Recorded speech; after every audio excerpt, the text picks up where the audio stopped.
All right, ladies and gentlemen, we are going to continue again on our pop-up books for our composition notebooks for the elements of art. Today we're going to be working on values. So let me just move these guys out of the way and show you what that looks like. So this is the worksheet here that you guys are going to get. You have your knight, you have a horse, and we have a castle wall. We have a couple of box fold pieces attached. The castle wall is a V-fold. So right now we're working predominantly with two different types of folds, the V-folds, which actually come in some varieties, and the basic box folds. So we now have three pieces that we're going to install. What you need to do, just like every other piece that we have done in the past, these need to be fully shaded in and colored before you cut them out. What I want you to do is, if you read the instructions here, fully decorate all these pieces, make the armor look shiny by using dark values and light values on each section. This is supposed to be armor on this horse and armor on this knight. To make it look shiny, you have to follow the sphere that we talked about during the value presentation. You have to show me a highlight, a midtone, excuse me, a core shadow, and a reflected light. If you can show me all four of these values on each piece of armor, then this will look pretty shiny. Okay?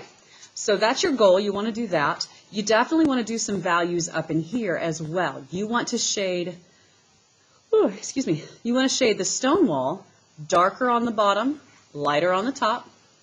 And you want to shade the stones darker on the bottom, lighter on the top. And I want to see a cast shadow under every one of these stones. If you're not sure what any of these terms mean, go back into your notes. So once you have this fully colored, you're going to cut these all out. You need to make sure, just like every piece before, that you are extremely precise and clean with your cuts. Because otherwise, they're not going to stand all that well. So we're going to move this aside. I'm going to show you all the cut pieces. Lots of pieces here. Don't lose these. They are important. They are different sizes for a reason. Because we are in 3D art, we want to make our spaces seem three-dimensional. And in order to pull that off well, we need different distances for that whole foreground, midground, background thing. And that's what we're going to be applying here. But the first piece you're going to install is actually this one. Just like every V-fold that we've done before, you need to fold along these dotted lines, and you need to make sure that your crease lines up almost perfect, as close to perfect as you can get on that dotted line, okay? So that it will stand all on its own yo, like so, all right?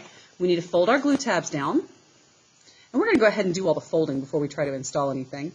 And that should have been a dotted line. Forgive me for drawing a solid, but you guys at this point should have experience on how to handle my foobarrs. I'm going to fold it along that line, make sure it's nicely creased. You do not need to fold this both ways because it needs to actually be a little bit more rigid. The same with this one. We're going to fold this glue tab down like so. Try to make it as even with that other glue tab as you can. Make sure it's creased really well. And that's going to be our castle because it will stand up like that. Obviously, it will look like that. All right. The horse and the knight also have a tab on the bottom. Now that's not going to actually drive them moving. That's just to attach them to the paper. So let's go ahead and fold that bad boy down. In the interest of simplicity, I flattened out the bottoms of both of these pieces. He's not going to stand. I'm just being silly. Whee, flop. Same thing with the knight. He is not going to stand. All right, you get to pick whatever colors you choose. If you want to use grays, you can use grays. If you want to use blues, you can use blues. If you want to make him a purple knight, I don't actually care. Whee. He fell forward. That's fun. All right, but that way everything is glued and ready to go. We'll go ahead and fold our tabs. Again, they are labeled for a reason. Okay, I want the horse installed on the left-hand side, and I want the knight installed on the right hand. Why? Because then they face each other and it just looks cuter. I apologize for that. Morning announcements. We just nod and smile. I will probably refilm again because reasons. Okay, so we have that here. We need to do this fold as well. Go ahead and get our box folds all ready to go. Folding and making sure that, again, that your crease hangs out right on top of that dotted line, and that your piece is as evenly flush as possible. So these edges need to stay separated, or they need to not overlap. come out from. So it needs to be flat when it's folded. I'm not articulating well right this moment. Anyways, let's open our book up to a page. In your actual, it's fine, a page doesn't have stuff on it. In your actual composition notebook, you will need to install this, excuse me, on 2223, I believe. I'll have to double check. So we're going to open this bad boy up to here, and we're going to start with our castle. Now your castle is going to have to be installed up high. Why? Because your knight is going to come out pretty darn far, and we need to make sure that he is well placed. So your castle needs to be up high in the book, just like every other V-fold. The important folds to remember is that this seam is going to have to line up to that. Okay? So we're going to fold this the wrong way because I want to have access to these glue tabs a little bit better. And we're going to smear glue on here. Not too much, just like everything before. A little bit of glue. Take your finger, smudge it in really well. Make sure that you are covering that tab completely with glue, and then removing any excess glue. If you have excess glue, it will screw up your work because it will kind of splotch out. I can't think of the word. It'll splotch out and kind of be slimy coming out of there. All right, so we're going to straighten these back up. And what I'm going to do is I'm going to line this seam. I'm going to take this corner specifically. I'm doing it the wrong direction. Okay? Think about how it's going to open. It needs to open like this. You want it to be as back as far as you can. So I want this corner in the seam of the book. I'm looking right here to make sure that it's not going outside of the book. So I'll move that down and change my angle just a little bit. As long as that point's in the center, we can press that down here. I'm going to open that up so I can press that down. And then I can do the same thing with the other side. So I'm just going to press that book down so that we can open that up. And it'll pop up for us. Okay, so I'm applying some additional pressure because it needs to hold, you really need it to hold for about 30 seconds or so.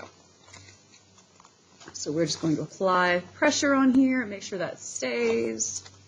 Get that all nice and done. And I'm going to close the book temporarily to let that commit. And what I'm going to do now is I'm going to actually attach the box folds to these creatures. Okay, you kind of want it to be a little towards the front leg with this one. And the reason for that, I'm going to have to double check. It may have to be about right here.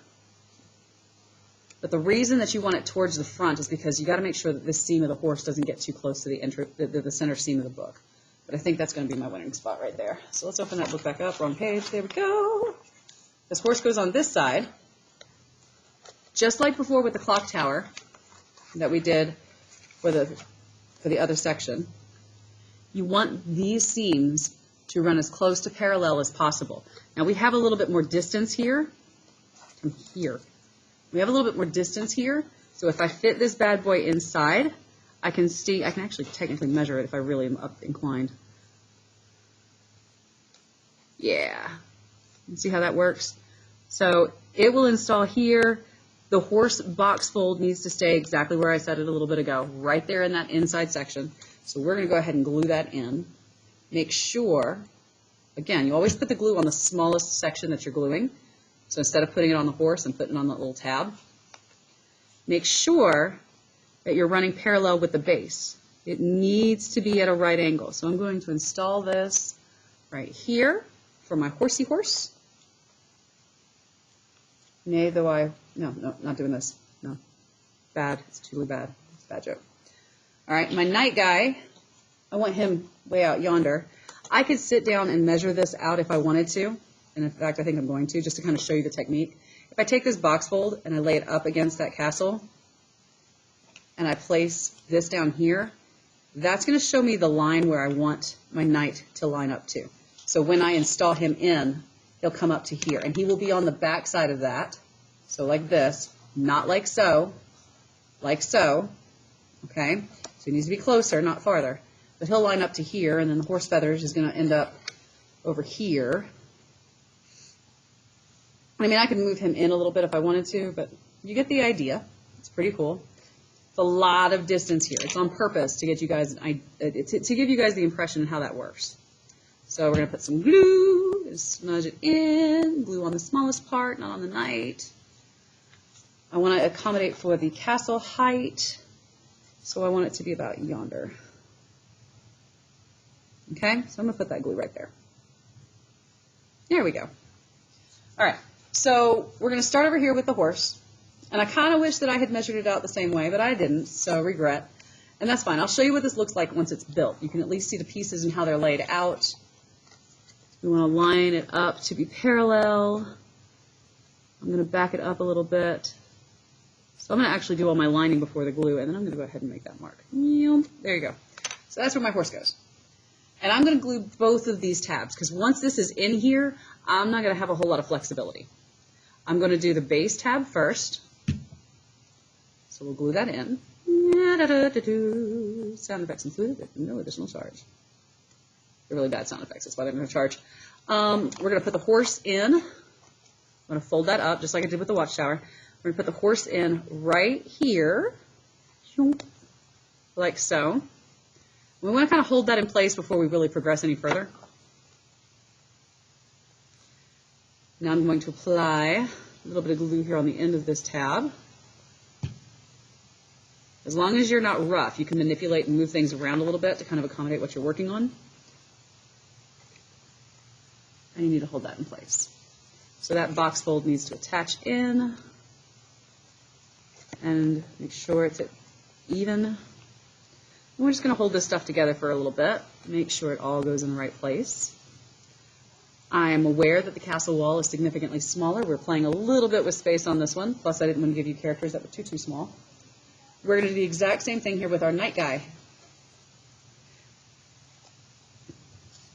So we'll do our base tab. Nope, that's too much glue. Rub it in all nice. Get it up in here. Line him up to the line we previously dealt with.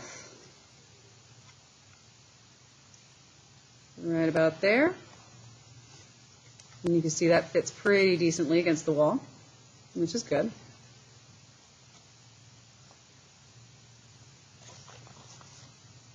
And then we'll do this. Put a little bit of glue. Dip a dollop of glue here. And, oops, I think I kicked the knight. And then we'll attach that to the wall, and just like before, make sure you're moving your fingers around. Try not to move too much, because you don't want to break everything. It's like, oh my gosh, bumper cars. And attach that bad boy in here. Your notes should fit here. Some of y'all probably already installed them. We'll figure it out. Worst case scenario, if your notes are up here, install the castle in the opposite direction. Okay, install it at the bottom and have the knight and the horse come the other way. That way they don't cover your notes. Okay, so all of this, now that we have all this here and it's all installed, I can slowly fold it. You'll notice that these pieces, I'll do it this way, you'll notice that the pieces are getting pressure and they are condensing slowly. Close it slowly the first time because it needs to commit to how that works. It's like, we'll call it paper memory, but I'm not really sure that's a thing. Wipe my hands of you. Wash my hands, yeah, whatever. Close my glue because I don't need it. Wait for just a moment, and then we're going to open it back up. That is not the right page. That is. Here we go. And what that does, once I hold my pages all the way down, is it gives me a cute little castle with a knight and a horse. Ta-ta! That knight is as big as a horse. He better not be riding that. It's probably going to break the horse, but we get the idea. Okay? So we have this cute little scene now with our cute little stuff, and it better be decorated with value. You guys have a lot of work to do. Get it done.